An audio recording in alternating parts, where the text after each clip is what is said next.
Lee, and this is Playing in Traffic. We got my man Ray from Motormouth Radio. What's up, Ray? Lewis, under the wire. Yeah. I just slid into home, kicking up dust. Yeah, I'm running a little late tonight, but Hey, that's all right. Hey, yeah, at least you were here last week. I wasn't here. hey, listen, we things come up, we do what we got to do. Yeah, I appreciate you holding down the fort. Anytime, that's a good co-host job. He's got to be able to fill in when needed. That's right. That's right. We appreciate it. You So got it. everybody in the chat, we do this every Thursday night at 9 o'clock Eastern time. So if you could share this with your friends, anybody that's into cars, boats, trucks, or anything you put gas in, we talk about it here on Playing in Traffic. And on Sundays, you can check out Ray at Motormouth Radio on the national stage. Well, we stream all over the place. I don't know how national we are, but yeah, we're on. Check us out on iHeart or on Spreaker or iTunes. Or you go to WHPC, that's the radio station, their website. Also links you right to Spreaker, so it's the same thing. So Sweet, sweet. So here on Planet Traffic, we also on YouTube have a podcast on YouTube that you can listen to at any time. And so I'm going to start ramping up more on that once I get my feet planted. yeah, Yeah. yeah, because you're moving around. I mean, you're on wheels, man. You've been moving like nobody else, like nobody's business. It's we kind of envy you. You're all over the place. Yeah, I'm trying to see all my automotive friends all over the country. That's my goal. That's great. So they had a big car show up in Minnesota, the Iola car show. Is it Minnesota or Wisconsin? I've heard of the Iola Car Show. I'm not sure where that is exactly, though. It's Wisconsin. Yeah. Okay. And they have a big swap meet and car show all in one. So I was trying to get there this past weekend, but we had some family things going on, so we couldn't make it. Right. But that's my plan. I'm trying to hit all the car shows and all the different shops around the country. See all my friends and family. So with that, I mean, your method of travel is your schoolie, this converted bus that you're driving. Yeah. Have you done anything this week with it? I know there's always it's like a hot rod. People ask me all the time, "Oh, it's so great, your car is done." I'm like, "No, my car isn't done. I'm still working on it. I'm still changing things.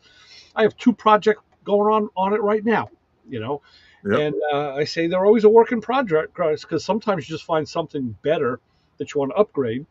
Mm-hmm. Or you find what was like something you did that maybe you missed, or like in your case, you found out that different gearing would be better for the trips you're taking, so you come back and you fix it. So yeah. So I've been doing a lot of research. My buddy Roy, he's he's backstage. He's been helping me out a lot on the bus, and he's the tech guy. He knows everything. So he's my go-to guy. And so we've been doing a lot of research on what we're going to change. There's so many different options and different gearing, different transmissions. So we're trying to figure it out. Talk to some people in different areas. So we're working on it. Well, I'm curious to see what Roy has to say, because that was a great debate we've had here over the weeks: change the transmission or change the rear end. Mm-hmm. And they could both achieve the same effect with some minor variances. But yeah, I'm curious to see what the expert has to say. Well, we'll pull him in right now. Come on in, Ray. Hey, Roy. Hey, buddy. You're live and direct. How you doing? Good. I just got in too. Yeah. So Roy's been a major hand in helping me with this bus project on the mechanical end, and I appreciate him tremendously. I just been talking to you. That's all. keep me straight. There we go. So, Roy, do you have a truck shop that you work out of? Is that the deal? No. I started working on trucks when I was a kid, about 17 years old. Okay. And I've honestly worked on heavy equipment, mostly trucks, cars, my whole life. Uh-huh. But now I just have a little garage at home. Okay. Well, it can't be too little if you're working on trucks and big equipment. Well, no, he don't do it anymore at his Well, house. no, we're working out at Lou's Yeah, Oh, okay, yeah, good, or good. at Tyler's. We worked yeah. for that Oh, for a excellent. while. Yeah. So, we just mentioned transmission or rear end. Trying to keep them going, get them back out on the road. Yeah. What's your take? What do you follow? You thinking transmission or rear end? Because everybody has an opinion here. I think we're going to do whatever costs the most. Whatever costs the most. There's so All many right. combos. Okay. All right. It's only money, right? I don't know. Correct me if I'm wrong, but I would think the transmission would be Personally, I more think it's expensive. going to be and ideally this motor drive. I think, but yeah, he's got to decide that. I think the transmission He would needs be to be more able to the to rear gear end, no? down and get up hills. Yeah, yeah, Yeah, and yet he needs that overdrive and the lockup converter to keep the heat down. But loaded down and towing, he's got to have a lot of torque there. Yeah, So yeah. we've got to decide whether to try to find one already built or to beef one up because they're only rated for. I think what I was looking at was 250 at 250 foot-pounds of torque, Oh, hmm and in third, fourth, fifth gear with a lockup converter going uphill, uh, all it's got to do is slip once, right? So we got to plan it right. wow. So Ray, I Get the did find out pressures from the up. And dealer that I have 463 gears in the rear. Oh, wow. Yeah, We those are thought low. 444 was high. Right. Well, Yeah, yeah, it's low. No matter the higher numbers in close. numerically, they call it a lower gear. Yeah. Right. Uh, right. So that's worse. That's Yeah, worse than you thought it was. Yeah. yeah. Well, you can So always go that's, with like a 52-inch tire. yeah, right. I think Be- didn't the AI say you were 5 something? Yeah, yeah. The AI came back with 5 something. Wow. Um, AI, you got to 5 watch something. it He because said. it will tell you something goofy, but it is really informative. You put in exactly what you're doing. I mean, say it just like you're talking to a person, and it will come back in seconds on gears, transmissions, combinations. It's pretty slick.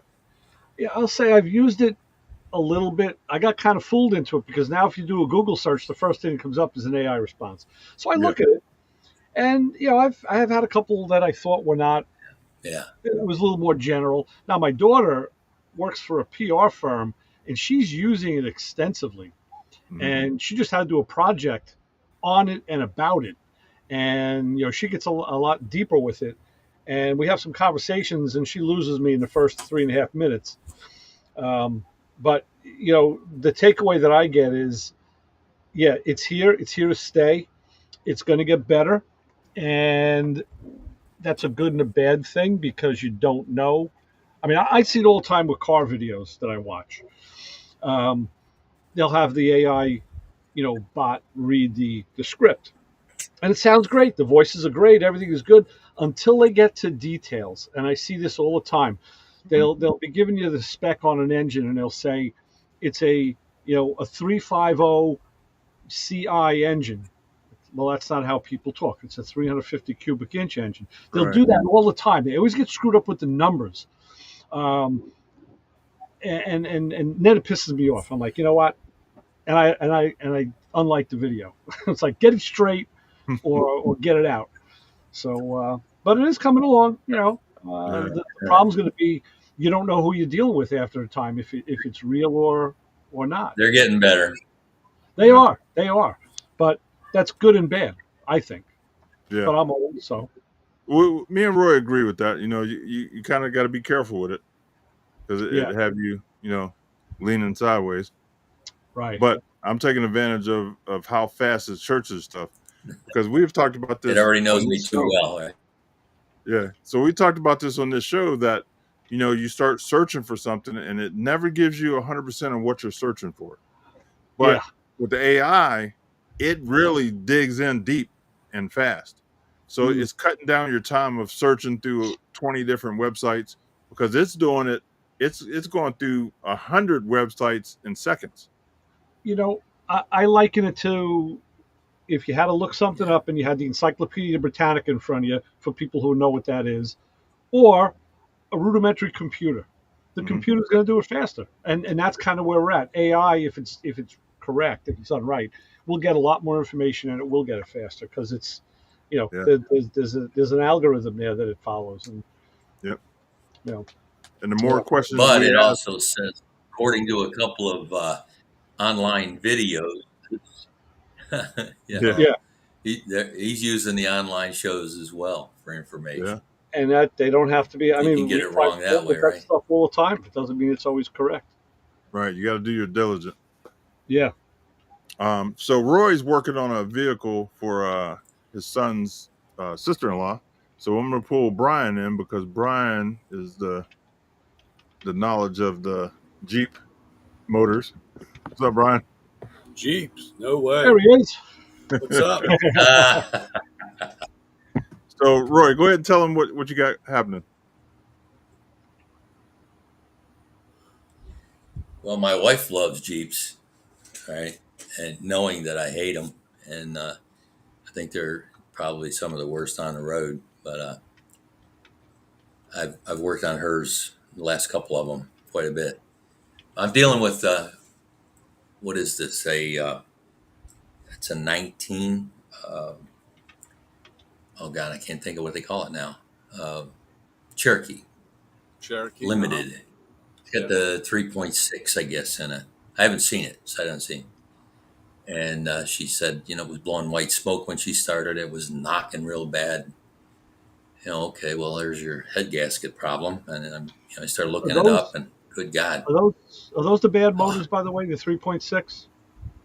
They all from are. what I can but, I thought the straight what I six was can the one that you should stick with. yeah, the straight six. the old AMC straight six, yeah, it's an awesome engine. Yeah. Okay. But this thing, it's from what I could see, there's no mark on the flywheel or on the damper. So you have to find top dead center with a dial indicator on number one to get the Well, there's crank to top dead locking center. pin. There's locking Is there a pins. pin? Yeah, there's a tool. I mean, a timing kit that you have to use to lock it Okay. in, and that's Like- because you're going to have to keep it. You're going to have to keep it locked. Just finding top dead center and start taking things apart is not going to help you. Why is that, Brian? What's Yeah. what's specific about that engine that makes you do that? It's probably interference. Well, if you're doing Oh, a it head is. gasket, you're pulling ahead, so you. Yeah, but then when you go to put it back together, you're not going to have you're not going to have any marks to line it up with. Right. Well, what I saw online, they painted all the chains and everything so that you would know. I have But, guys that do that, and 95% of the time they're putting a junkyard motor in. Well, I mean, when Right. the Well, head I is look at this thing and wonder, what am I doing? What a piece of off, crap. when the head is off, you could obviously set the piston at top dead center because you can see it, and then you'd see if Well, you have a we've got to replace one. I think we've got a bent rod. Oh, I think she was cranking it against the liquid there, and that was her Hydraulic. banging. yeah. Yeah, and so Yeah, we're gonna that put is it true. on Hold the- on, Ray. 1 minute, Roy. That is true, Ray. That you have it off and you can see, but the chains and the cam phasers all have to be lined up. That's why they have to be locked in. Yeah, Okay. yeah. So Well, I saw the tool for aligning the cams, and they are marked, but there's no mark on the damper. No, There's no- it may be similar on my buddy's. My buddy had that '95 Mustang with the 4.6 in it. And I put a set of cams in it for him, and the kit you had to use these wedges that you shove down into the head to lock the chain so it didn't fall in. And then there was a procedure for the phaser and all. So yeah, it's probably very similar to what you're saying with this engine. Yeah, on a Ford, they actually have. There's a bolt on the side of the block that you take out, and it has a tool that goes in there, and it doesn't hold the tool, but when you rotate it around, and it lines up into a hole on the balance shaft. Mhm. I mean, one of the balances on the cranks. That's when you have it set. Okay. Now I got guys that will put the tool in there and they try to break the bolt loose and they wonder why they bend the tool off and break it off in the motor because it's just meant to hold it there or align that way so that you're not, because unfortunately with that motor, if you're off, and this is a lot of them, if you're off a little bit, either you're going to have a check engine light or it's going to run like a bat out of hell, but you're still going to have a check engine light. Well, we know most of your guys are automotive university graduates of the highest degree, magna cum laude. So, Oh well. So Brian, you're talking to people that's breaking the tools, so you're learning from what they break on top of what you already know about cars. You know what I mean? Like you're getting a crash course of. Oh well, I mean, yeah, because they don't take the 30 seconds to read what the tool does. They see a timing kit and they think that pin is to lock the motor, and it's not. It's just to align the motor. And like I said, then they're taking the whole motor apart because that piece of tool is down in the bottom of the oil pan. right. So, Well, I decided I'm doing this for my son, basically, and I'm going to go ahead and yank the motor and put it on the engine stand because there's a lot of reasons why, but I think that's the right thing to do. yeah. Probably a lot easier. Yeah. Well, the Yep. oil pan has to come off to get to the 4 bolts that hold the timing cover on. Somebody really thought this through. The engineering is amazing. Well, when you work in a big, nice, clean room, everything's easy to do. Yeah. It's easy to put something in a hole. I've been working on cars too long. I've been building the engines over the years. I look at this stuff and go, "What is this? What is this?" Yep. Engineers, they get paid to get it No to wonder fit. they have problems. Yeah, there's definitely some head I scratching. think they get rid of all the older engineers that make too much money, and they have all the kids that can run a mouse do the work. Yeah, basically. So let's get the fellas in to see what they're talking. Hey guys, what's good, man? I'll tell you what, Jim's wearing the most sportiest shirt. Yes, he is. I have to say, I like that shirt. So do I. His wife must dress him. Yeah, she has class. What you guys up to? About 6'2", 295. 6'2", 295. Yeah, down from, I think I was 340 when I got married. Yeah. Oh, shit, I'm still cutting myself off. Yeah, Lewis, I didn't realize that motor I didn't realize those DT466s only made such little horsepower and torque. Yeah, I think the most I can get is 300. Because what year is it? You said it's 03. 03? So when the guy put the computer on it, he can see what horsepower I can go to. Right now I'm at 215. Right, yeah, it's because see that's the other part, Ray, with you can play with the gearing and the transmission, but it all falls back to the power plant. If you don't have the horsepower and torque to pull it, that's why they gear the dog wee out of them, because you got to spin them to make any kind of Mm-hmm. So yeah, where me like like the truck, the 13 liter that's in my truck is only 405 horsepower, but it's also 1,650 foot-pound of torque with a, with the 12-speed transmission and all that. So they can play with the gear multiplication and the gearing, and they can and all that stuff. So I don't know if that thing has a lockup torque converter in it or not, but Yeah, it does. oh no, I'm talking about my truck. Oh. Which again I don't know, but see, having that is a good option. Mm-hmm. Because that just so. Yeah, so we gotta talk to some guys that build the trannies and stuff, and see what's the best formula for my application. You gonna hold out your hand? Yeah. because I know you hadn't called them boys yet.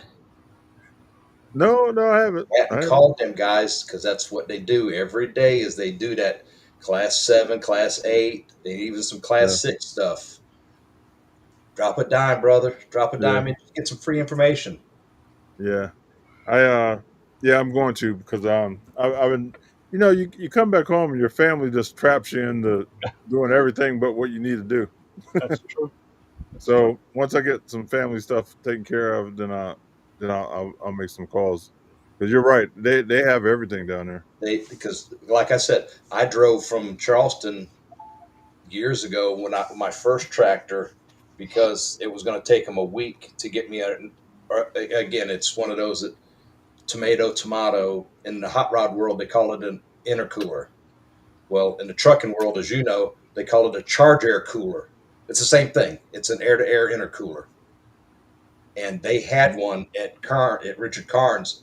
Mhm. They had one that they guarantee a used one, and a new one was going to take me like a week to 2 weeks to get it. And I was like, dude, I can't have that truck down for that long. So I borrowed a buddy's pickup, and I drove up to Atlanta or south of Atlanta, and picked it up. And like I said, they're pretty. They're reasonable. Just pick them up, call them, just say, hey, I got a bus. It's got a DT 466 in it. I got a really really short gear. I'm trying to get this thing so it's not spinning its guts out running any kind of freeway speed. And Mhm. like I said, that Allison that's in there is only a 4-speed with a lockup. I'm in my head. I see the differences if you went to like a 390 gear or even a 410 gear with a lockup converter and a 6-speed. You would, again, you'd have, like Roy was saying earlier, when you've got the Jeep or whatever behind you and you're towing, or if you've got your trailer or whatever behind you and you need to pull a hill, you knock it out of overdrive, and you can drop a gear or two just like you did in a truck pulling the cars. Mhm. You'd have to gear down sometimes. But once you got going, you could take advantage of that shorter gear to lock up the more overdrive friendly ratios of stuff like that.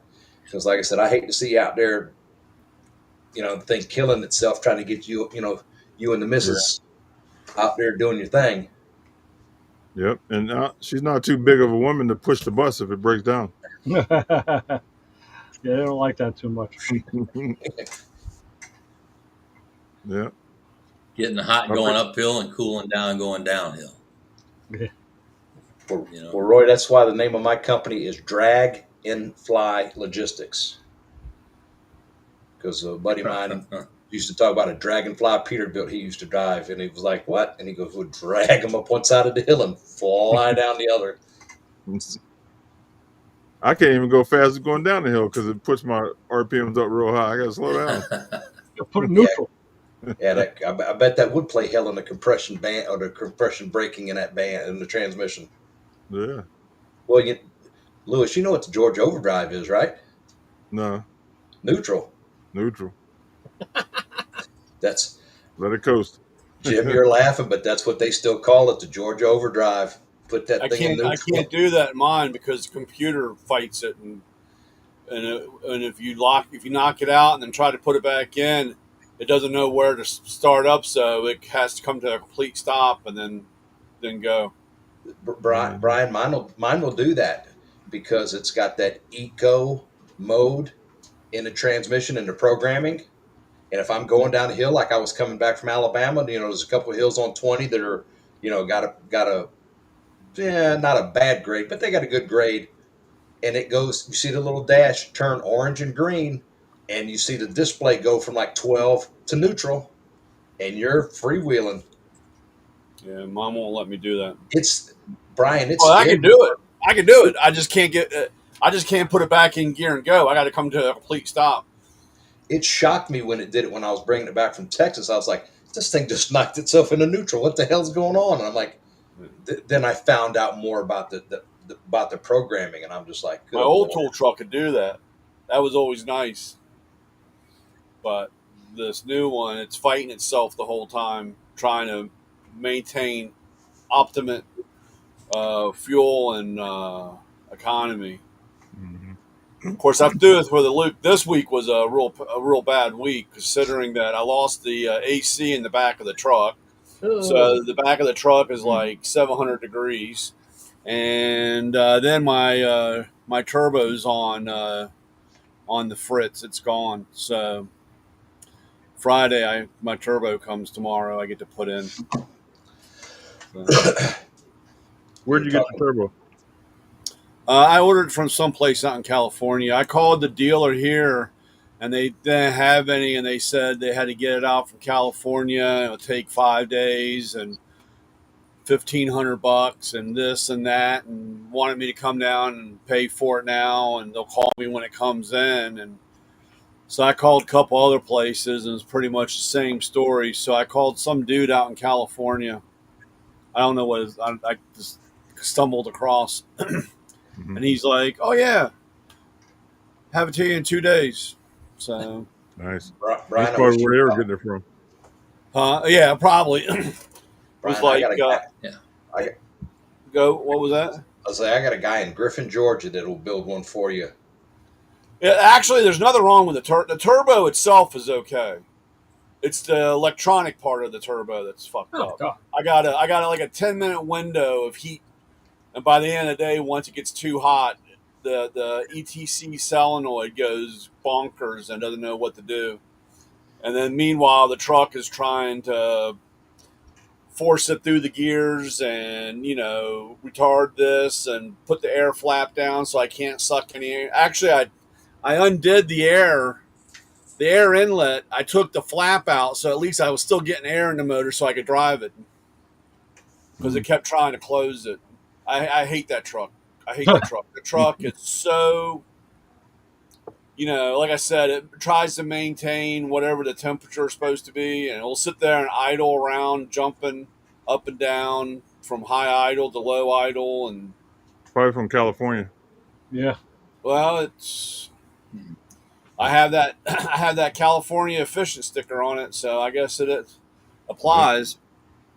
I got nailed one. I got pulled over one day and driving the old tool truck, and the guy gave me a citation for not having the clean run sticker on the truck. And I said, dude, it's a 2002. It doesn't have a clean run. He goes, you got to have it on. And I said, the truck isn't a clean run. Doesn't matter, dude. You got to have the sticker on it. Wow. That sticker was like $375. Brian, I'd have asked him, say, officer, tell me the law, point and verse of why I have to have that on the vehicle. It was never put on. Yeah, well, when I went down to the barracks, we had a talk, so it was okay. But it's like I said, it's a joke. Actually, I should watch myself. I'm being I gotta watch, because we're live, being recorded. Comes Yeah. back and gets me. Yeah, you just could have asked him, look, where can I get that sticker like the DOT sticker I got for my motorcycle helmet? Guy was selling them at the shop. That was a big scam back through the 80s. Yeah. Right. So, but hopefully, like I said, I get my turbo tomorrow so I can. So I Vince, was thinking about just changing. Well, actually, the turbo on those, it was kind of funny because it's modular. You could put what you want on it. If you just need fins, if you need just electronic, if you just need the wastegate part, it all unbolts, and you could buy bits and pieces. Oh, that's good. So the only thing that scares me is, after 120,000 miles of high heat cycles and all that shit going through it, trying to break it all loose to get it all back together in one piece. yeah. Had to go fill my acetylene tanks up so that I got a lot of firepower. Yep. Yeah. So Vince, the guy that rebuilds turbos, I would like to go with a little bit bigger turbo on this. That give me a little extra juice. Name it. It's called YTS Turbo Service in Griffin, Georgia. He's on Facebook. Wait a minute. You said YTS? YTS. because that's what I did when that Freightliner that I had, the Chinesium turbo that was on it from the guy that I bought it from, when it snapped that impeller in half and locked it up, Mhm. that's why I went with his. When I contacted him and told him what it was, 14 liter had been deleted and all this, that, and the other, and told him everything about it. And he goes, I know exactly, gave him the numbers off the turbo. And he goes, I got a stock replacement sitting right here. He goes, or I've got one that's been worked. And where they go in there and they machine everything and nice and smooth. So the inlet into the turbo is just all smooth. Billet, or billet impeller wheel, the whole, billet shaft. Mhm. Or just change the hats in the front of them, allow them more. Most of them, all I do is just change the hats on them. This thing in ninth or 10th gear, breathe on the accelerator and it's making boost. I mean, almost instantaneously. It was like, good Lord. What was the price difference in the two units, Vince? It cost me for that worked one. Of course, this was what, 25. So that was about 20, 22, 23 when that happened. I think that one out the door was about 976. Okay. And it was a brand new Borg Warner turbo that they had, machined up. Mhm. Because that's the ticket for the 14 liter Detroits. You take a 12.7 manifold and it gets rid of all that variable geometry, turbos and stuff like that, and it goes straight turbo and a small wastegate, and that's it. So what was the cost of the stock replacement? Um, it was comparable. Again, it's a smaller shop. It's not like going to Freightliner or Pete's store or Well, MHC Kenworth. I'm just saying it's So got to be more for the work one because he has time into it. Mhm. it's one of those. I think uh, he's a car guy anyways. So he likes the performance stuff and he'll push the performance stuff. But again, when I did my international when I got turbo for my international from him, box stock plain, just a box stock turbo for an ISX. So okay, that's what and with those turbos, even like the Power Stroke Fords and all the Duramaxes and all that, if you want that turbo rebuilt, he's like, give me 24 hours. And he goes, I'll rebuild it. New bearings, new bushings, spin balance it, the whole 9 yards. And he goes, I'll have it for you in 24 hours. And he goes, I'll give you your turbo back and he uses factory parts. Just like all the whole, like the first the one on my international was a Hulset turbo. And it was, had all the parts. And he showed me the sheet when they balanced it out. He go, so that's why I like, because he's Yeah, he sounds like that's exactly who you want to deal with. Mhm. It's the real deal. Yeah. and And it like I said, worked for him because here you are spreading the word, right? How many times have we done it's that? Right? it's well, He's sending and some word.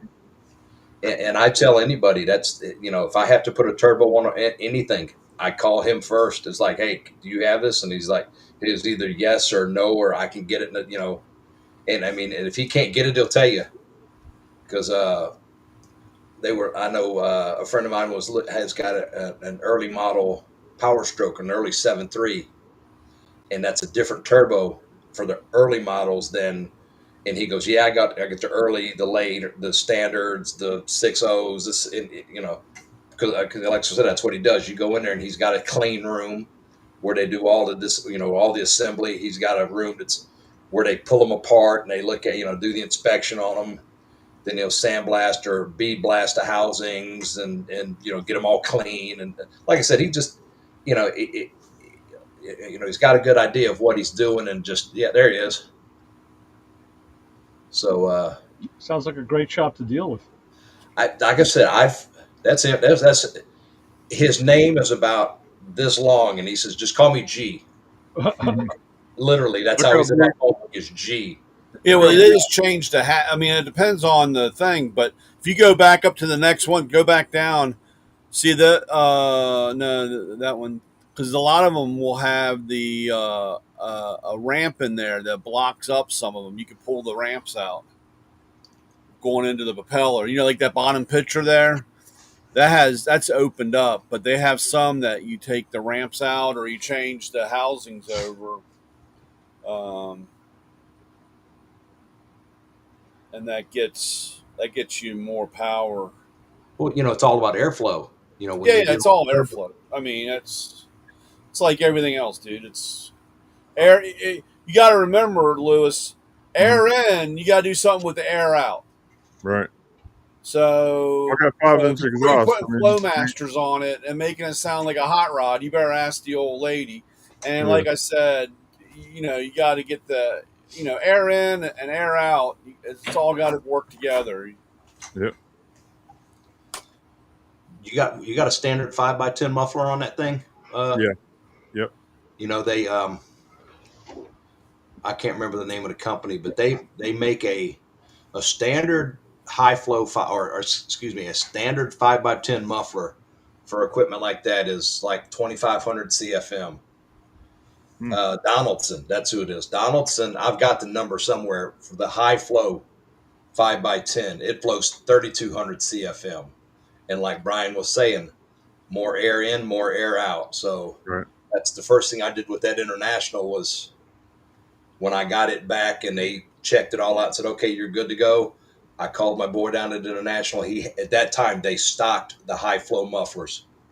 I put the high flow Donaldson on it and ran it till it basically came up, till it rusted apart all those years later from just Well, being in the truck. I do need. I was just under there today, and it's getting pretty rusty. I need to change it anyway. So yeah. On my old tool truck, I had cutouts on it, Oh yeah. so when it sounded like a fire truck going down the road, because when I hit that thing open, that was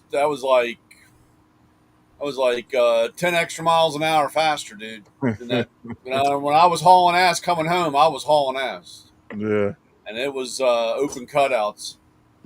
I had a cutout on it, full throttle, and that thing opened up and dumped.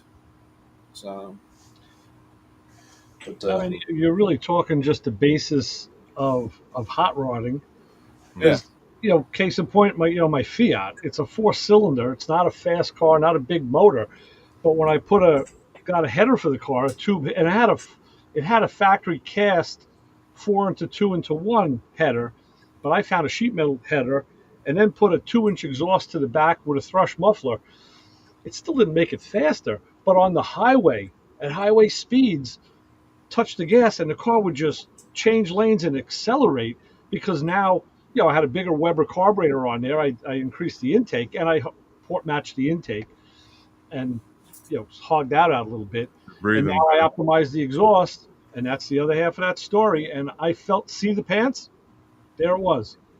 It works. I don't care what you build, and it works. Hmm.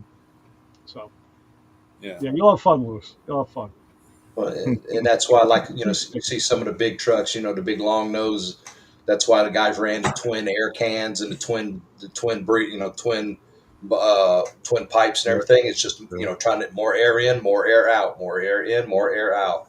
Well, and my rant, Vince, I'm going to be back on the road in a couple of weeks. I just wish these new jack truck drivers would drive like the old school truck drivers, because Like I I'm not said, a fan of these guys at all.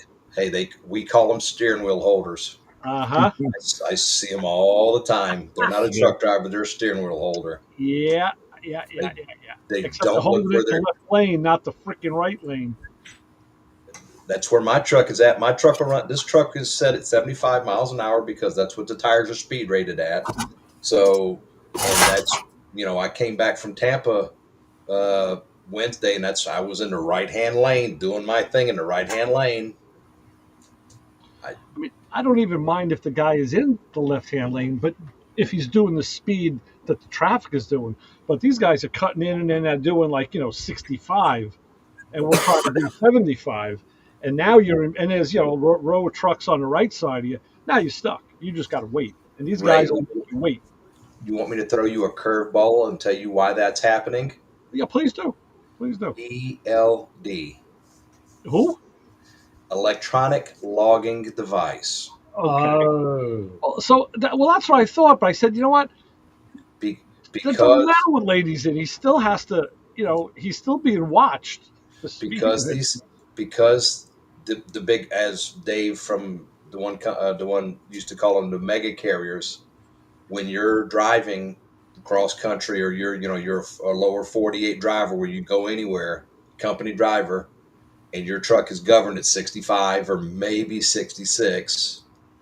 That's the fleet average for a lot of them. For the speed limits is 65. That's why you see two of them just sitting there doing this Yeah. number right down the road, is Oh, because yeah. Pass each other. Yeah. they're trying to pass each other. And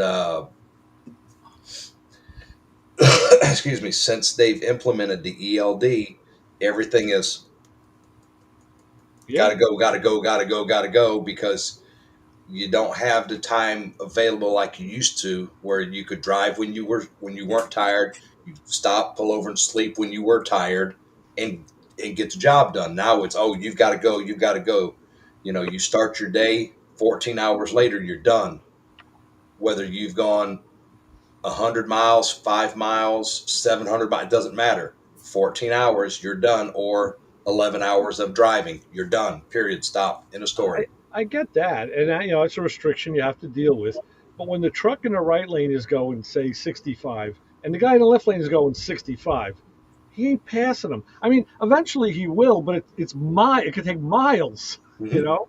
And it's You like get trapped in the just lane. out behind them and just stayed, I mean, that's the problem of being a truck driver, Well, Ray, you got the wrong you rented the wrong car, Yeah.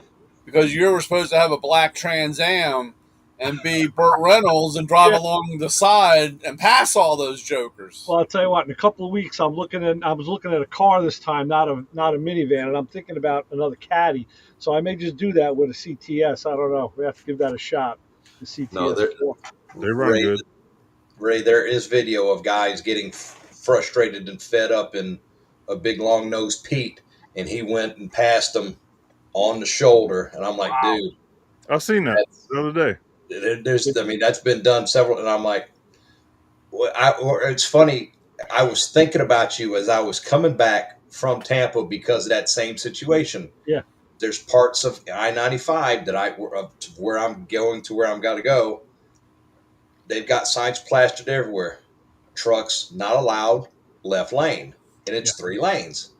So when I've got a truck that'll run faster than the 65-mile-an-hour company trucks, and they're just doing this number down the road, and the left lane is open, well, I'm the law-abiding truck driver, and I'm like, I could pass them, but it's against the law for me to go swinging out there in the left-hand lane. So I Right.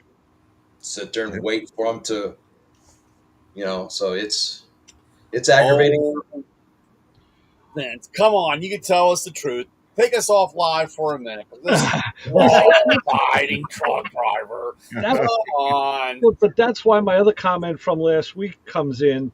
Like, what about the CB radio? Aren't guys communicating anymore? No. It's like, get the fuck out of my way, you The only way to communicate is doing this. Yeah. No, that's me in the minivan. Yeah, but half of them don't Yeah, speak they'll English. set So you that's up. the part.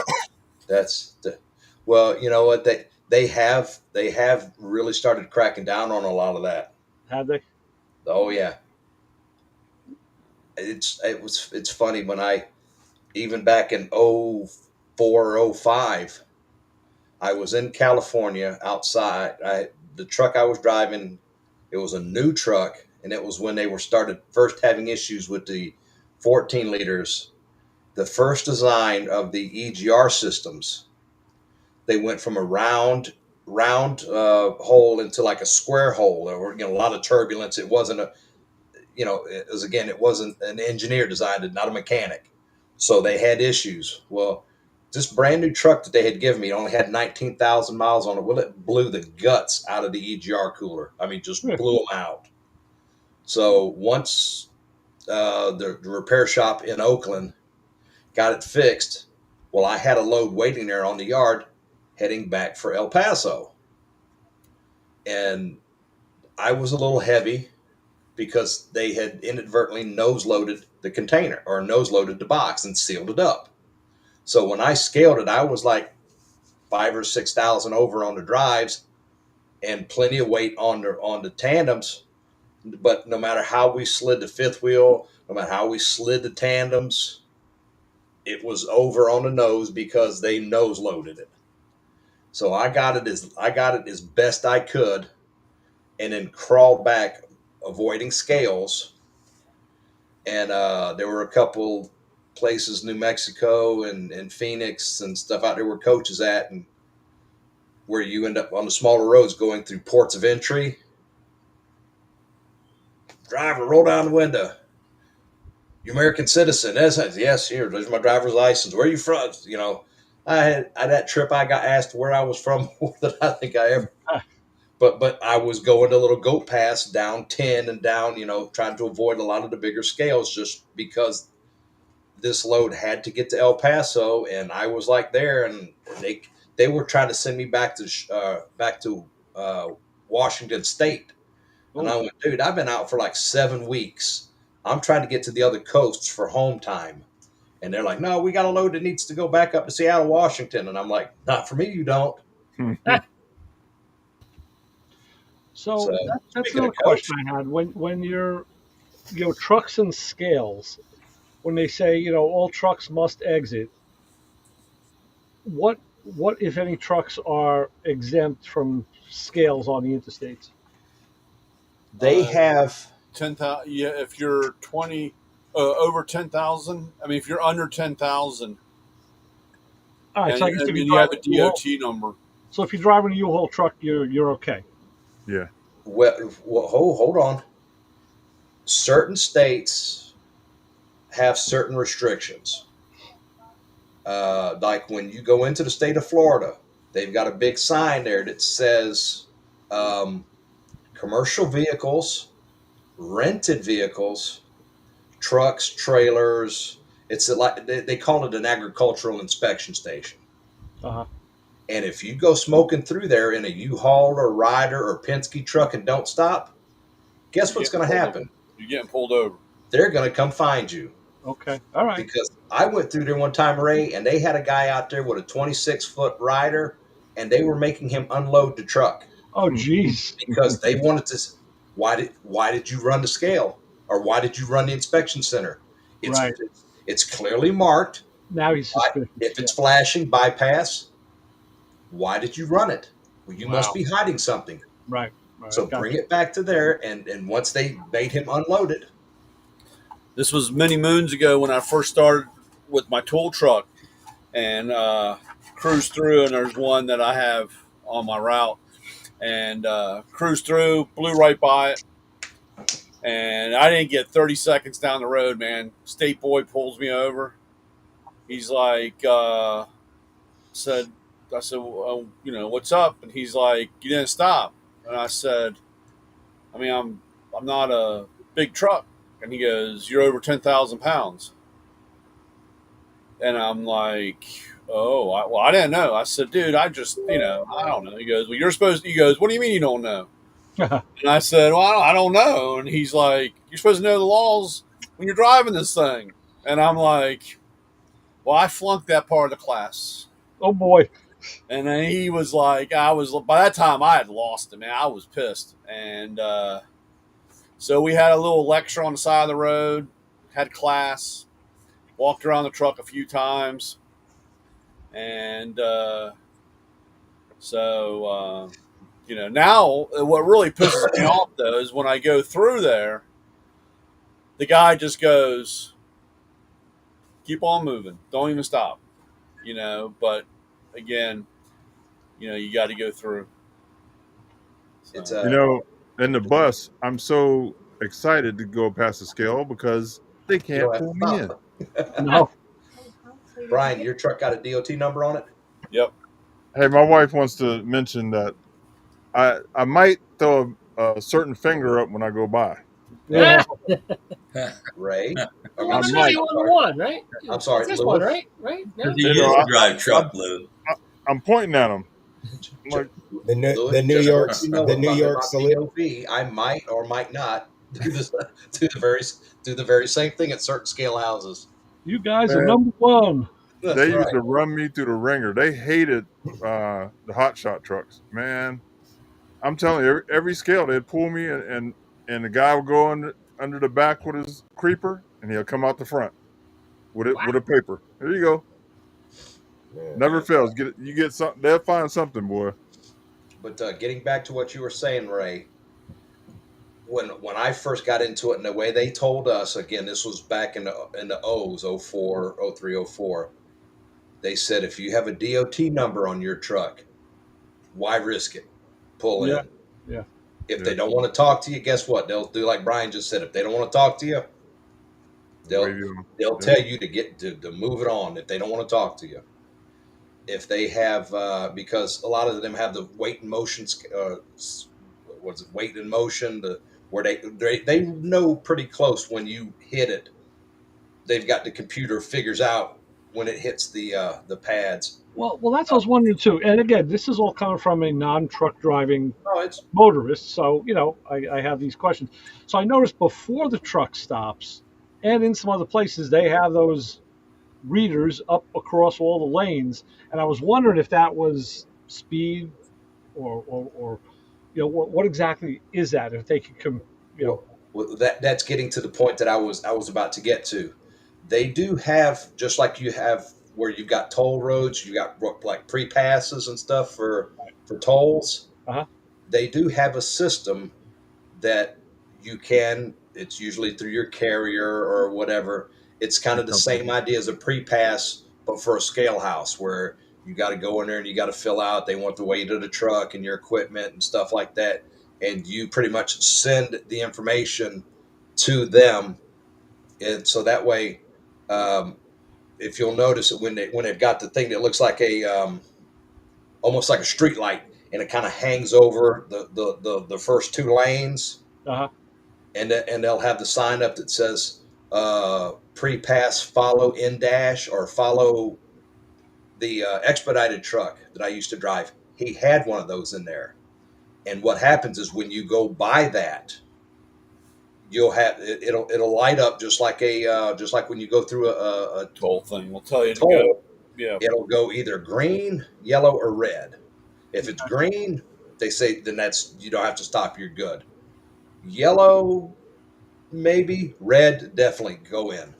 Mhm. So anytime it didn't go green, I would just pull in, just because again, you don't want to have a chat with them on the side of the road because they ran you down and said, "Why didn't you know?" We make those. But Yep. I work for one of the companies that builds those. yeah, so Jim could tell you about those things, but they're and the Not other much part, about I don't work on those as much. I'm more the tolling side, but we have put a couple of weigh in motion sites. but it's kind of that same idea. They're looking for credentials and stuff, and Right. and So it's the last place they weighed you, when you're going down the road, they read, "Oh, we weighed him already. Let him go." now there's certain states like California. If you come to a weight station in California and it's open, every truck is going to cross that scale, and they don't care if you're 5 miles down the interstate on the side of every truck that goes by that weight station. If it's open, you're going to weigh. No, I don't think you pronounced it right. I believe it's Camiform. Ohio closed down all their scales. Now they're all mobile, They can. Oh, yeah. and the state troopers took it over. So the state troopers are running DOT. They run Tahoe. They got Tahoes. Yep. That's Yeah. we had the same thing over here by the house. They were this contractor was under the gun on building the neighborhood, and he was running trucks in there all hours of the night because he had to move all this dirt and gravel. Had to clear out the land. He was under the gun, and so when they started moving stuff in, even when the dirt. But that's what happened. The state boys would sit down here with a mobile scale system and get them. When they came in, they'd throw the scales out and get the trucks all lined up and start weighing them, and they were busting them left and right. Yeah, because those guys deal in tonnage. Yeah, well, like downtown Silver Spring, they got all this construction going on. And they're putting in a purple line, above ground trolley car system, like the new part of the subway. what a disaster. I mean, this thing down there. And when they're doing, I try to stay away from that part of the town when they're doing up a lot of digging because they have the DOT boys waiting for all the dump trucks rolling through there. And and here in my area where I'm at, they go after all the landscape guys. Oh yeah. And we had a couple years ago, uh, we had a landscape guy. He didn't strap down his walk behinds and had an accident, and the walk behind came out and landed on top of a car, killed the family. Oh wow. So they're real hard. And like I said, when you leave my neck of the woods, I can't tell you how many times I get pulled over, and the guy walks up and goes, "Oh." I said, you thought I was a landscape truck or something, because they're looking, Yeah. and like I said, they're really, the guys with the landscape companies I go into with the tool truck, they keep telling those guys they have to use bright yellow or bright orange straps, so that, because if the trooper can't see it, or even the cop, it doesn't matter, but if the trooper can't see the strap, you're getting pulled over. And they said just make sure you use these straps, and everything has to be strapped down. Everything has to be strapped. Yeah, it's necessary because when I had my repo company, I was towing a van one time, and it had the self loader, so you really ain't got to strap it because it grabs the tires. Man, I hit a dip in the road, and the van bounced out of the lift and went over into the medium. Uh, And luckily it stopped in the medium, but it could have killed somebody, man, if it went all the way across the road. yeah. From then on, I started strapping them down, and then I made a rule: if I catch any of the drivers without a strap, I'm charging them $50 a strap. And it happened about a week later. Two of my drivers rode by me, and they didn't have straps on, so I called the office. I was like, "Take $50 out of each of their checks." Man, they were so mad. But hey, if you kill somebody, all of us out of work. Oh You know yeah. what I mean? Yeah. No, it's crazy, and it's like the other morning. A landscape truck and trailer had an accident here, and they rear-ended somebody and it got the trailer all jacked up sideways, and it hit the telephone pole. But none of their shit was strapped down. Their shit was all over the road and the yard, and God. you had weed whackers and blowers and all kinds of shit all over the place. And later on, I guess, I don't know, I guess it was about an hour and a half later, I had to drive. I was in the side or over by my house. I drive by, and I noticed a couple people were pulling over, picking the shit up, throwing it in the trunk. They were just figuring, I guess that weed whacker is still good after it bounced across the road or whatever. Crawled. So they didn't even pick the shit up. So it was kind of funny. It's Ray, amazing. It's amazing how much force going 35 miles an hour. How much force? Oh yeah. It's crazy. Yeah. but Yeah, especially Ray, when you got something big like that, and you got some yo-yo that pulls right out in front of you and then jacks the brakes and makes a left-hand turn from the right lane. Yeah. Well, I tell you one thing. I can't tell you how many times I've pulled the seat cushion out of my fucking ass because fucking up on that. Or standing up in the truck. I can almost stand up on the brakes on that son of a bitch, holding the steering wheel, trying to make sure I stop that thing. Yeah. So, but Ray, they do have cameras mounted out there, like you said, where they're shooting into the cabs and they're looking to see if you got your seatbelt on. Okay. And like the company that I'm leased on with, they'll send you these little fluorescent orange that you can wrap them around the seat belts and all, so that it's, because they had an incident a couple years back where a guy had a black T-shirt on, and they went to court. They were doing this, that, and the other, and they whipped out a picture and said it was a picture of him in the truck. of you could see like a bit of his face and that, and they went, "Yeah, you don't have your seatbelt on," and he goes, "Yes, I do." And so they went back and forth and back and forth. He's like, "Dude, I got a black T-shirt on and the seatbelt's black." Right.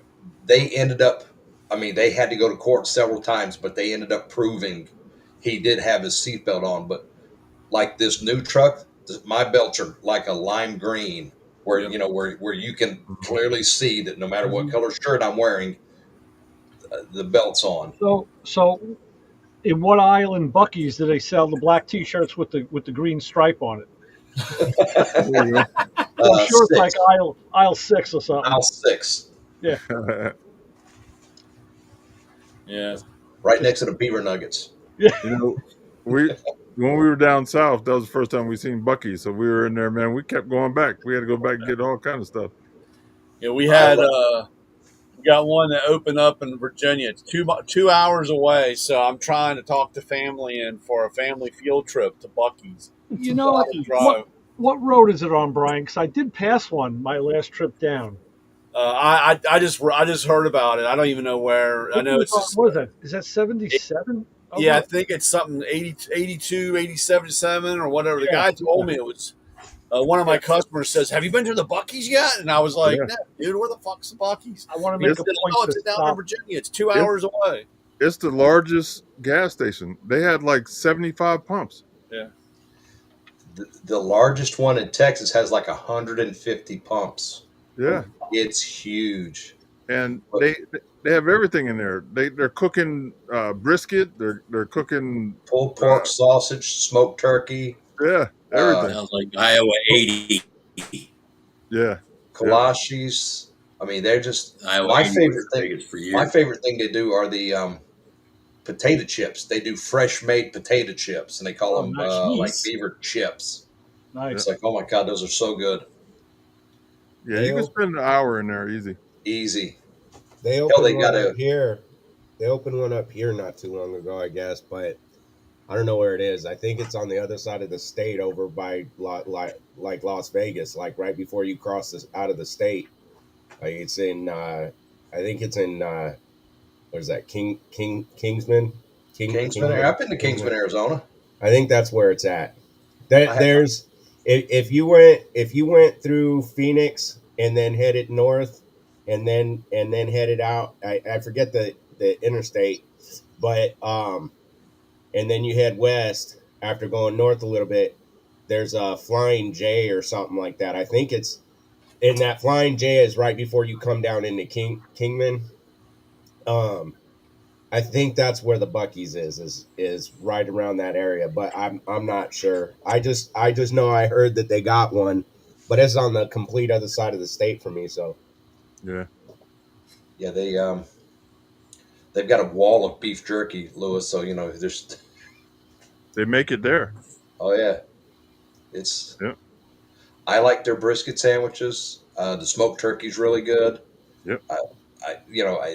They make hot, if you like the hot links, the hot sausages and stuff like that. They make all that stuff there. So. I just had some in the refrigerator. I just threw it away because it's been in the bottom shelf. But you could buy the brisket by the pound or the sausage. So if you want to buy like a whole bunch and throw it in the freezer, it's the way to go. Yeah, I did that with the Permane Brothers sandwiches when I went through Philadelphia that last time. Man, that's awesome. I pulled the tomatoes off because I knew that wasn't going to work for cold storage. So I pulled the tomatoes off and then wrapped them up, put them in the refrigerator. And the fries, I did eat the fries. I said, the fries are not going to last on the sandwich. So, yeah. But that's a hell of a sandwich there. Oh, Permane Brothers is good. It's a good sandwich for sure. You got to check them out, Ray. Man, it's a hell of a sandwich, dude. Yeah, they started out in Pittsburgh. Yeah. Yeah. Yep. Well, in all my forays down south, I've made it a general rule to avoid the eastern routes. I'm going west and south, just for principle.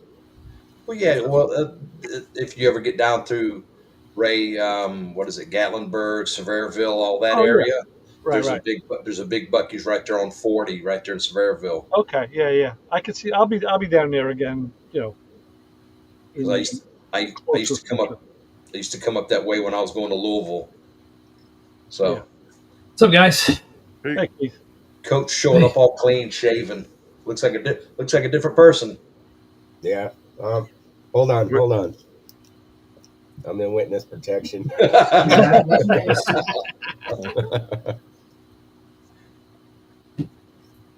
Yeah, I just decided, hey, time to go with something new for a little bit. Yeah. Well, Coach, at least it's not like the situation I have. If I grow mine out, it's all white, so it's like shave it all off. Hey, Yeah, so what? mine's salt and pepper. I When hadn't it first right? started getting some white in it, so I had every once in a while I'd have like a lighter strand, almost an auburn or a blonde, and but it would be far and few, and those are the ones that went gray first. So when anybody would say, "Coach, you got gray hairs on your goatee," and I'm like, "They ain't gray. I'm going blonde.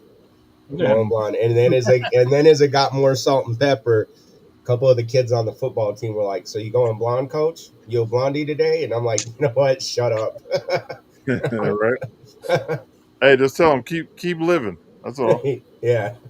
Yeah, my guys want to know why I color my mustache, but nothing else. Yeah. Yeah. Your nose blocks it from the sun. Right. They say, "Why don't you color the rest of your hair? Why do you only color your mustache?" I said, "Dude, I said, unfortunately, the gray's coming in, starting to come in on the mustache." Yeah, me too. But I started out gray when I was nine. I started getting gray. 9. 9? Really? Wow. My wife too. Yeah. And man, I started getting gray in 9, 10 years old. And that's why, like I said, when the time came to buy alcohol, nobody carded me. You're good. I was seasoned. I was aged a little, Yeah. except My for the wife time that I was started standing there and remember back in the day when they sold wine in boxes, They still do. and I got my 2 6-packs up on the counter, and all of a sudden the stump of 2 things of red wine, comes up on the counter. And I kind of looked over, and with my orthodontist, my orthodontist kind of looked over at me. I looked at him, and I was like, "Oh shit, I'm busted." And like a couple days later, I had to go in, and not a word was said. We had that look. Not a word wasn't said. Nice. So That that was was cool. pretty funny.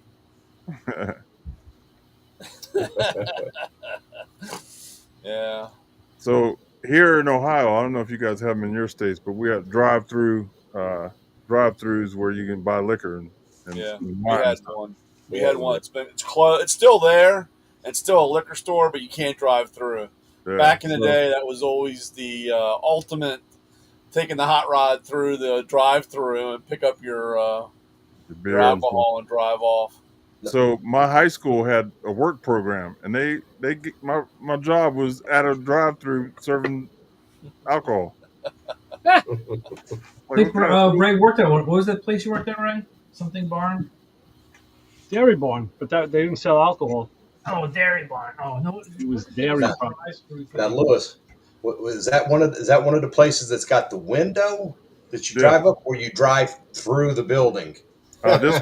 This one had a window, but we do have the drive-through building too. Yeah, because I remember the first time I ever saw one of those. I was like, "Why are they driving through the building?" And it's like a convenience store. They're just it's like there's somebody you see because you could hear them. We went by and it's like, "Yeah, give me some milk and a thing of bread," and I'm like, "Okay." Oh, that's the real thing. I thought you meant somebody drunk driving through the building because we get those here all the time. So I didn't realize that this was a local thing. It's not all over the country. That drive-throughs. I thought everybody had them. We used to have them down here. A lot of them. Now, a couple of them have converted to smoke shops. Yeah. And then one I think some guys made it into an auto shop for a little while. I don't know how he did that. One lift, and it's like, drive through, put them on lift, and pull them through. Yeah. Yeah, What else they made them into? we got a couple here that I don't know if they still got some on the south side, but kind of over by where the school is and where I grew up, there's at least 2 or 3 places still there. And you just pull up and drive through, almost like you go into a fast food shop. Mm-hmm. You know, you just pull up and, hey, can I get some of this or some of that? And yeah, they bring it right up. The buildings are still there, but you can't do it through the window. Yeah, I thought that was so weird the first time I ever saw that, where they were like driving through the building, and it was like a convenience store with a single lane blacktop through it, and it was just like, okay. They just opened up a place around the corner here where it says drive through, get your oil changed while you sit in your car. Huh. And here, back in February, I saw it and I was like, hey, that's kind of cool. You don't have And those? then, no, they just don't. This is the first time I seen one. And then about 2 or 3 weeks later, I was driving by and I started thinking about it. I was like, that shit ain't going to work in the summer. You don't want to sit in your car while you got to turn the car off and they got to do whatever they got to do. It's too They damn have hot. fans. Yeah. I used to work. I worked at two places. Try this. Open your oven and put a fan in front of it, because that's how it feels here. Coach, when I first moved to Charleston and needed a job, I went to work at Jiffy Lube because I needed a job. I'm just I don't care. I just need a job. And I was working at Jiffy Lube. So, yeah, it sucks in the summer working in an oil change place. But like I said, I needed a job. I mean, working in it, you expect it. But I'm thinking about the guy that pulls his car up like, oh, this is cool. I can sit in my car up until you got to turn it off. Turn it off, yeah. Because I had to do an inspection. Actually, it was a 2009 Ferrari F430. So I did it last Saturday. I went out in the morning to Smithtown, Keith. Oh, They're all neck of the woods. Yeah. And unfortunately, the car was out on a driveway in the sun. And I said, I'm doing a 6-page report. But sweat's dripping off my head on the paper. I'm like, oh, Christ, this is great. It's like, stop. So where in Smithtown? Just off of 347. What the hell? I probably have the guy's address still handy right over here. Just look him up. I think the F430 is the one I got to drive a couple years back. Very nice car. Yeah, that's yeah. Yeah, I got to drive that at the air show. Yeah, that's the one to get. Yeah, I after I drove her, I'm like, I want one. and then check price. Well, he actually had I'll take one with the salvage title. He had the window sticker and the car stickered at like $230, and now it was being sold. It only had 22,000 on it, and it was I think they said fair market value was about 140, 150. But the brother was trying to buy it. He was looking to pay like about 100. Yeah. And as we're driving, he's telling me, I said, let's put the AC on, make sure the AC works. It's a convertible, so we got the top down. He goes, oh no, the AC doesn't work. He goes, every car, the AC never works. He says, oh, it probably just needs a charge. I'm like, no, dude, car, no AC. It needs work. So the AC wasn't working and the radio wasn't working. They sent me a picture of like an 8-inch screen and had like the VIN pulled up on the screen, said you must get a picture of this to substantiate the VIN with the other VIN numbers. And then the car has like a single DIN radio. I'm like, whoa, that's not the right radio. And the radio didn't work. I'm like, oh, that's good. So the oddball thing with that is you look through the windshield and typically your VIN is down on the bottom of the dashboard. This car does not have a VIN on the dashboard. But when I look through the shield a little further back, I could see on top of the steering column, there was a brass plate, said Ferrari, and it had the VIN there. I was like, that's a part that can come out of the car, though. That's stupid. Then they put it inside the door jamb and all. So, it's different. Very, very different. Oh, Holly. I think it was Holly Drive or Holly Court was the guy's address. I mean, we'll put 347. I've drove both the Lambo and the Ferrari. I'm a Lambo guy. The Ferraris just don't get it for me. They're cheap. They feel cheap Oh, compared to the Lambo. I don't know. So I asked the guy, why is your brother selling this car? Oh, he bought a Lamborghini.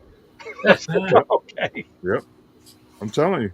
Lamborghini was not playing around when he said, I'm going to make a better car than the Ferrari. But these guys will lever themselves out. Enzo pissed off Ferrucci. Yep. That's how the whole thing started, because Ferrucci Lamborghini sold tractors.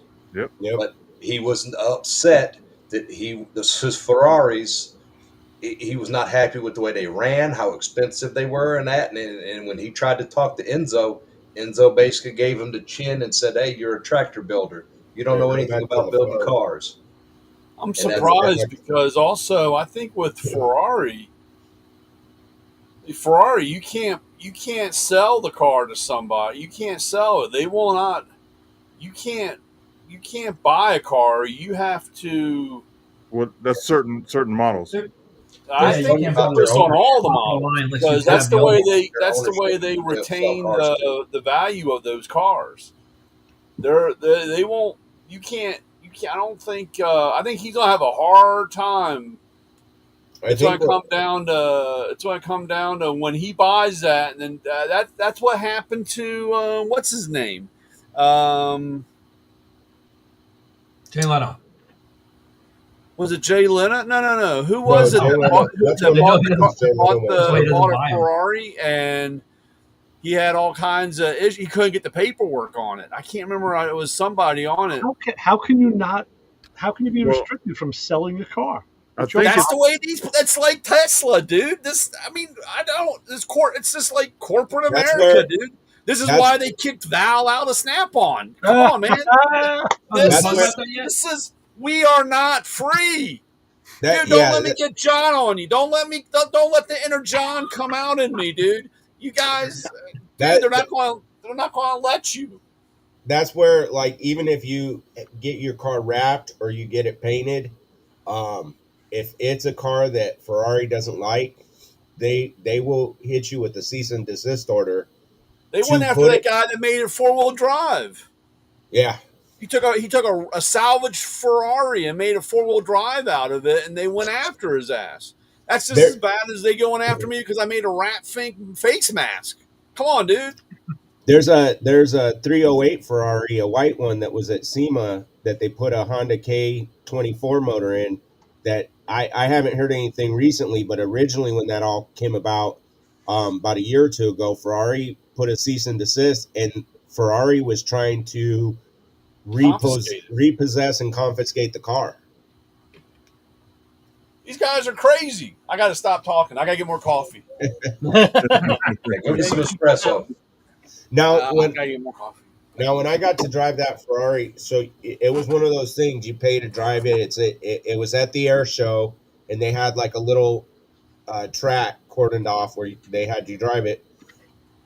This company, I guess they follow like the show circuit or whatever, but the other car to drive was a Lamborghini. I think it was a Murcielago, but when we asked about it, they only had the Ferrari out there, and he said that the Lamborghini was in the shop having the clutch work done, because normally they have them both. Because if they had them both, I would have paid to drive each of them to get the feel of the difference. Mm-hmm. But I had a blast in the Ferrari. It was fun. It was nimble. And then once you compared them, what were you going to do? Put it on my wish list. Well, listen, you become an inspector and you get to drive them for free. They pay you.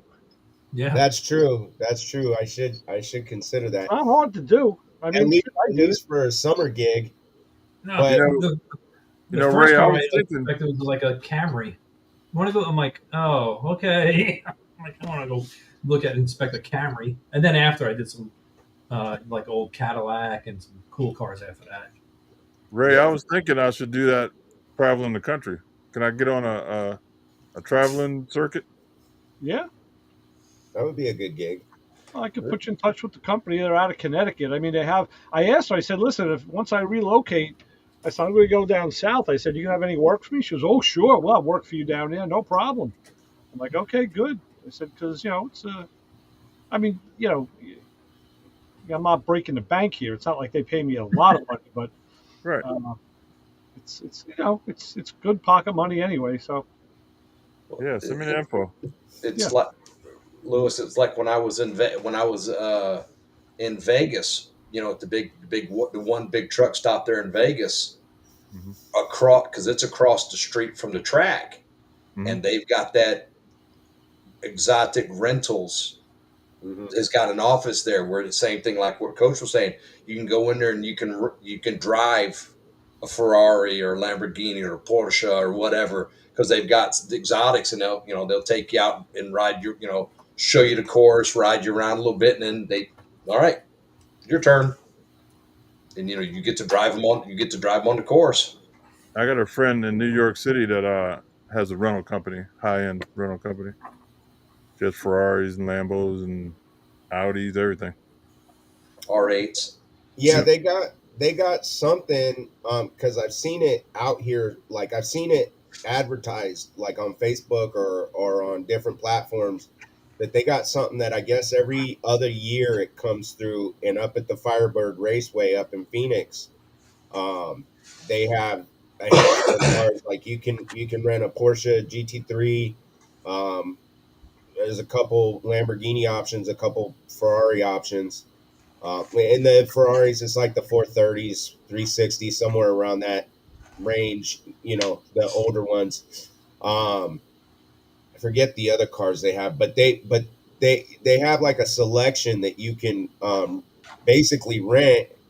You go through their course for them to, I guess, qualify you to be able to drive it, to run it, and you go out on that track with an instructor, with one of their people. But yeah, you go out on the track and they let you open it up a little bit.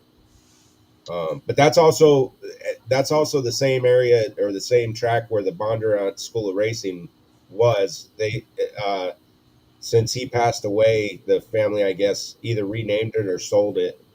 The racing school is still up there. It's just it goes by a different name now. So Isaac, I sold it. last fall I got to do a GT4. Nice. Very For you mean for the inspections? yeah. Oh, nice. Very nice. Another convertible. Yeah, nice car. Yeah. Well, Ray, just remember, if you ever want to buy a Porsche, the place to buy one is at Brumo's in Jacksonville. Oh yeah. Because when you buy a Porsche from Brumo's, they have access to Daytona, and if you want to take the car down there and ride with, my brain is saying Hurley Haywood, but I don't think I can't remember if he was the one who. I think you're right. It is. That's a Murcielago. Yep. Me and my daughter. That's beautiful.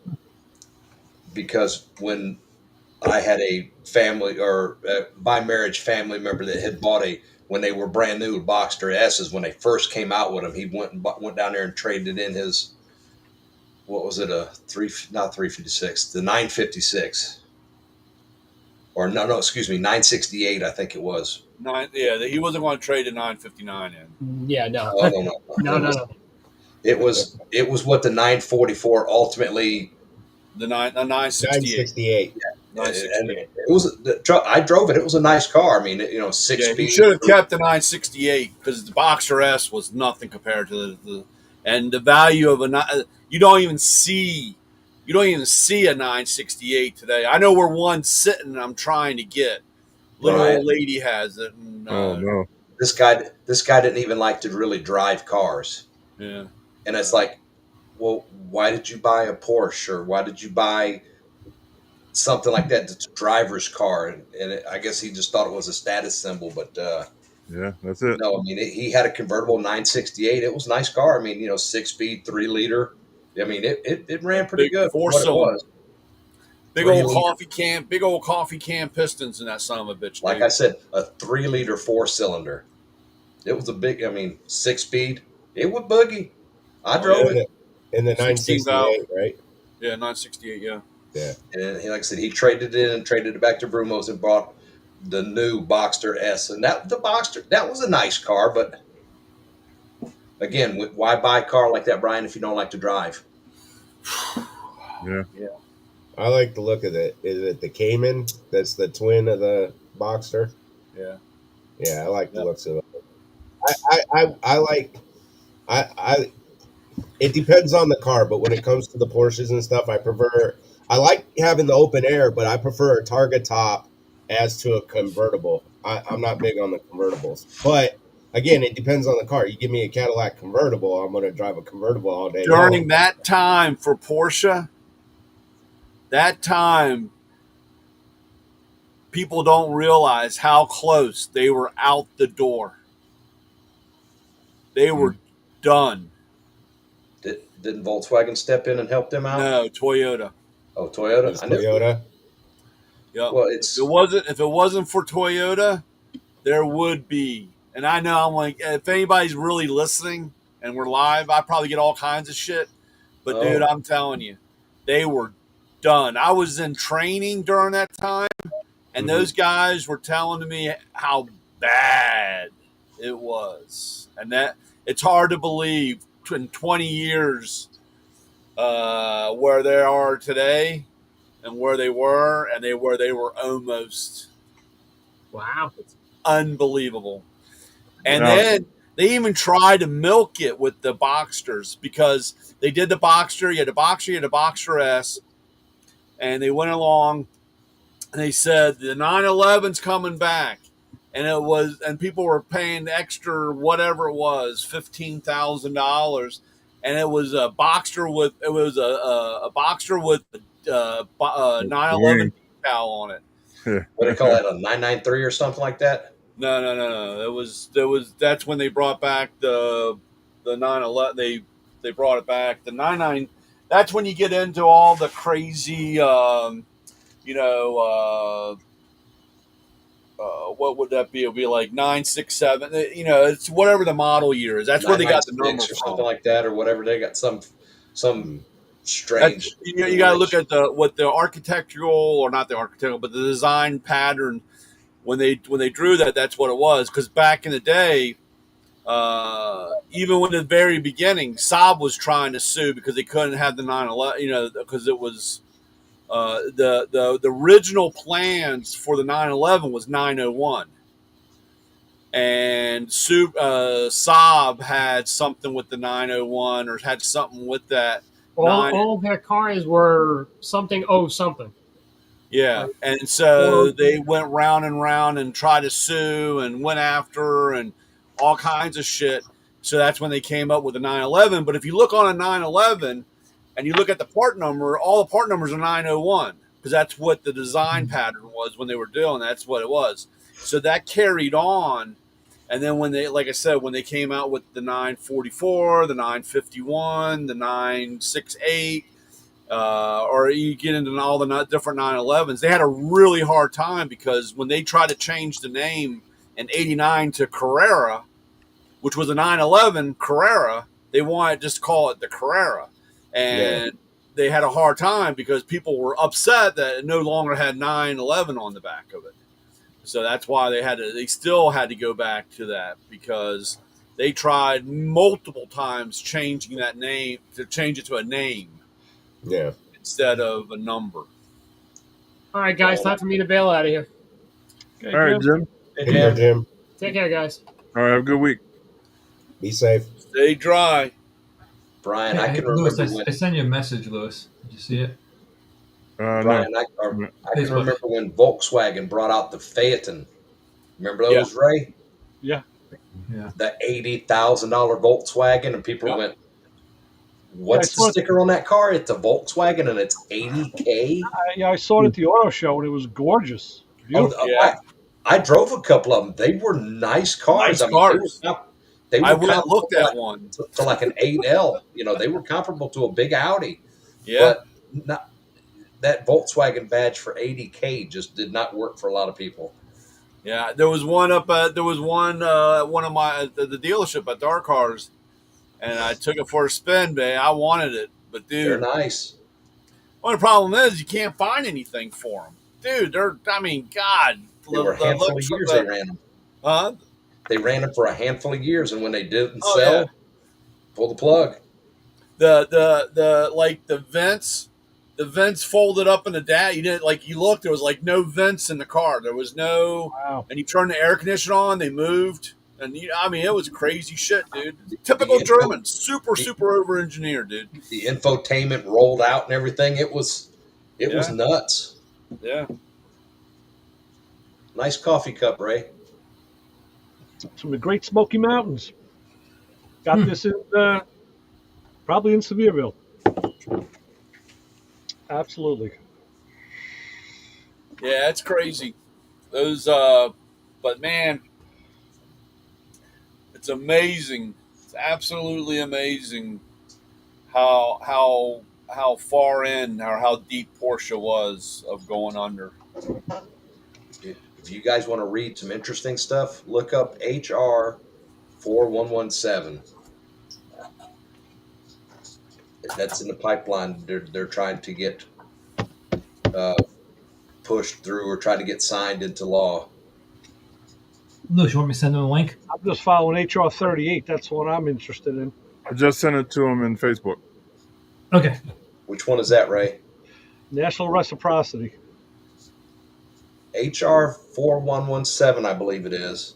Yeah. Is the one where they do away with emission standards on cars and diesels and EP or DEF systems and all that. They pretty much make that just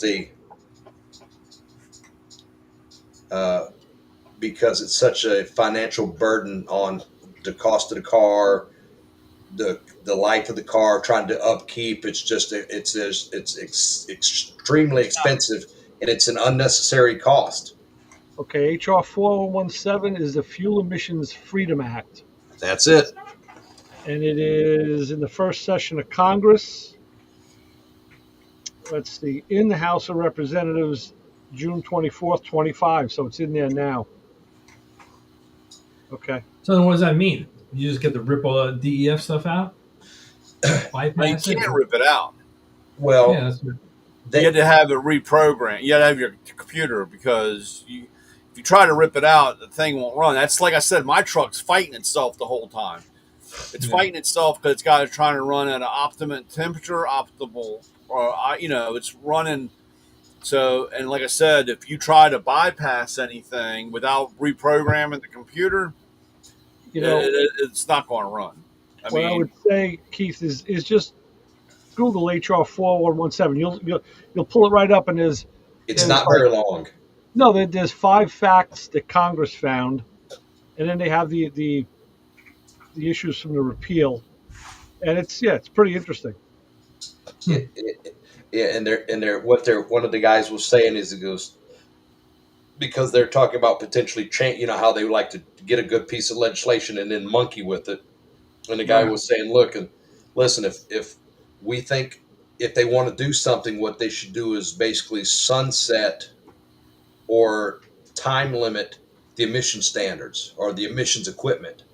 Meaning, okay, you got, say, 100,000 miles on the car, and all of a sudden you're within mechanical limits, and it's no longer feasible to try to sit there and keep updating and maintaining the system that federal government's not enforcing smog,